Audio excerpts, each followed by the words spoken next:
이 사건은 공공기관 관련 시설에서의 채용 절차를 둘러싸고 청탁 의혹이 제기된 것이 핵심이었습니다. 모 부서 과장과 오랜 친분이 있었고 그 공무원 동기의 자녀를 정규직으로 채용하기 위해 채용 공고부터 면접 평가까지 전체 절차를 왜곡 조작했다는 것이었습니다.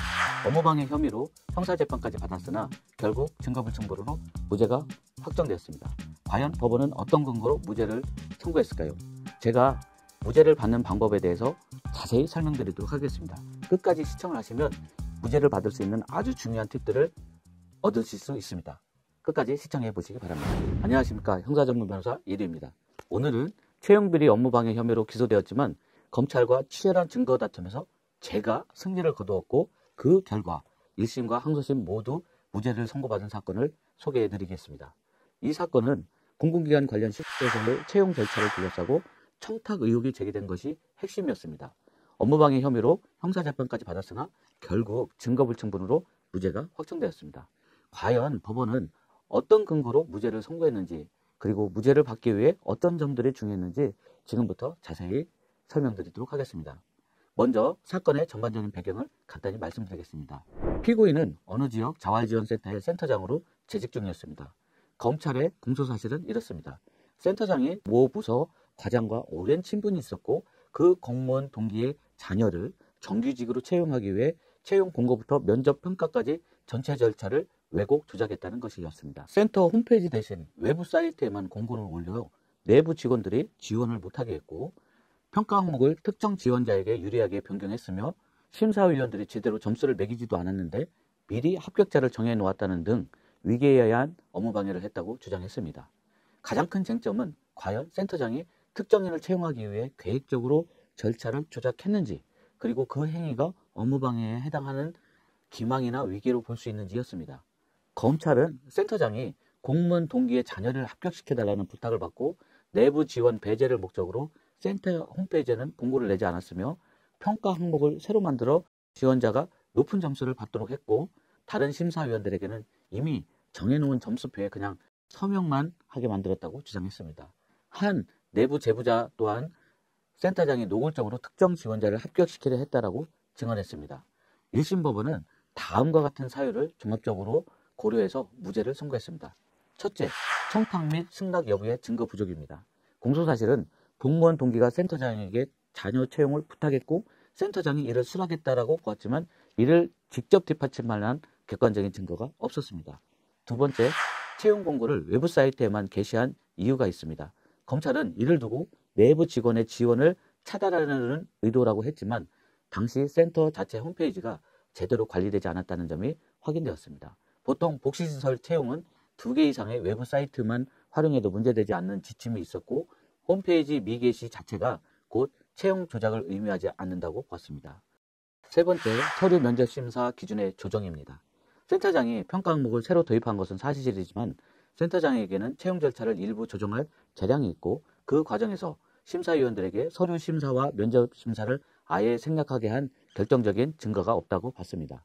내부 제보자의 진술도 구체성이 부족하거나 제보자가 후임 센터장으로 임명되었지만 연임이 되지 않자 앙심을 품고 센터에 대한 무차별적인 악의적인 민원을 제기하였으며 전임 센터장과 갈등이 있었다는 정황 등이 드러나서 증언 신빙성에 의문이 제기되었습니다.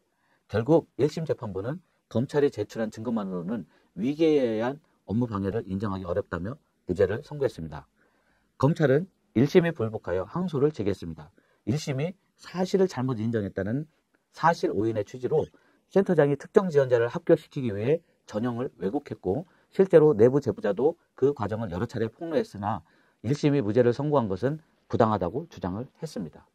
저는 1심 채용과 관련된 모든 증인을 신청하였고 수사기관에 유도되고 왜곡된 진술들을 객관적인 증거로 탄핵하였습니다. 최종적으로 피고인에게 유리한 진술들을 끌어내는 데 성공했습니다.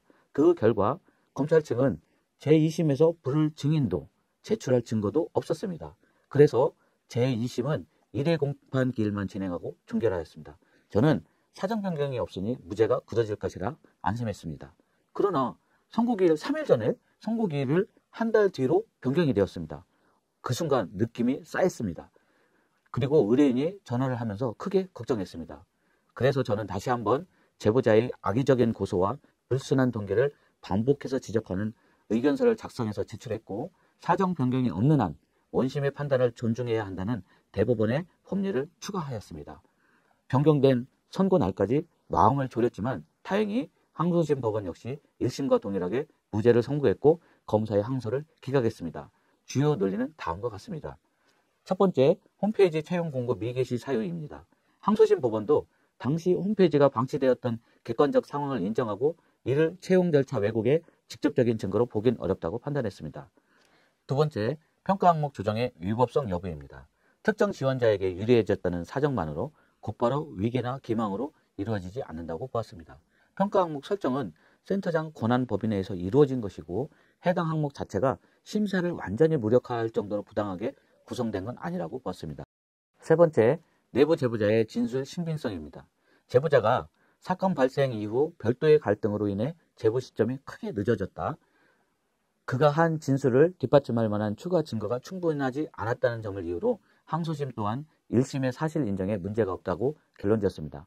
결국 항소심은 검사의 주장을 받아들이지 않고 무죄를 유지했습니다. 이번 판결을 통해 특정 지원자에게 다소 유리한 절차가 있었다고 곧바로 형사상 업무방해가 성립하는 것은 아니다라는 점이 드러났습니다. 특히 위계에 의한 업무방해가 인정되려면 첫째, 심사 절차가 사실상 무의미해지거나 기망 수준으로 악용된 객관적 증거가 필요하고 둘째, 지원자 선정에 결정적 영향을 끼칠 만큼의 부당한 조작임이 입증되어야 합니다. 또한 내부 제보나 주변인의 진술이 있더라도 법원은 이를 매우 엄격하게 검토합니다. 제보 동기, 피고인과 제보자 간 갈등, 제보 시점, 제보 내용의 구체성 등을 종합적으로 살펴 합리적 의심을 배제할 만한 증거인지 따져보는 것이죠. 결국 정황만으로 의혹을 제기한 것과 형사처벌로 이어질 수준의 입증은 엄연히 구분된다는 점을 다시 확인한 사례입니다.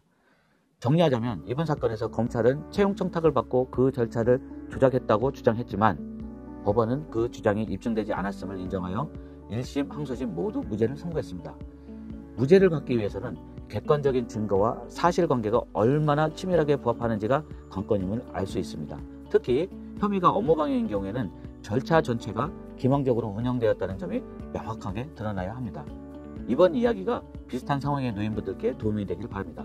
혹시 관련해서 궁금한 점이나 상담이 필요하신 분들은 댓글 혹은 이메일, 카카오톡 플러스 친구로 연락을 주시면 성실껏 안내드리겠습니다. 지금까지 형사전문변호사 이두희였습니다.